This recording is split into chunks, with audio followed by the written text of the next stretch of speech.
আপনারা জানেন নিরাপত্তা আজকে অনেক জায়গায় নেই। হযরতপুর ইউনিয়নের সাধারণ সম্পাদক হাসান মোল্লাকে গুলি করে হত্যা করা হয়েছে। এভাবে অনেক জায়গায় এই ধরনের হয়রানি চলছে, নির্যাতন চলছে, হামলা চলছে। আমরা আশা করি সরকার এ ব্যাপারে দৃষ্টি দেবেন এবং ভোটারদের নিরাপত্তা দেবেন এবং নতুন প্রজন্মের যে ভোটার আগামী দিনে এ দেশ গড়ার লক্ষ্যে ধানের শীষকে সমর্থন দেবেন ইনশাআল্লাহ। 1991 সাল থেকে 4 বার আমাকে নির্বাচিত করেছেন এই ঢাকা 2 আসনের জনগণ এবং যে প্রত্যাশা নিয়ে তারা সেদিন 1991 সাল থেকে 4 বার নির্বাচিত করেছিলেন।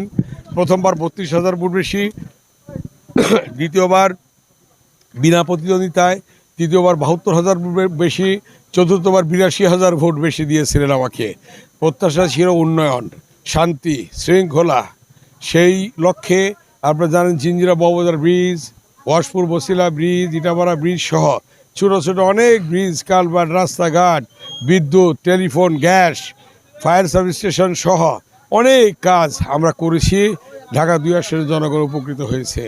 তারই ফলশ্রুতিতে আজকে দীর্ঘ 3 বার নির্বাচনে আমাদেরকে দাঁড়াইতে দেয়নি, নির্বাচনও হয়নি, দিনের ভোট রাতে হয়েছে। কিন্তু এইবার অন্তর্বর্তীকালীন সরকার হাজার হাজার ছাত্রনেতা রক্তের বিনিময়ে, ইলিয়াস আলী চৌধুরী আলমের গুমের বিনিময়ে আজকে অন্তর্বর্তীকালীন সরকার হয়েছে এবং নির্বাচন দিয়েছেন আগামী 12ই ফেব্রুয়ারি।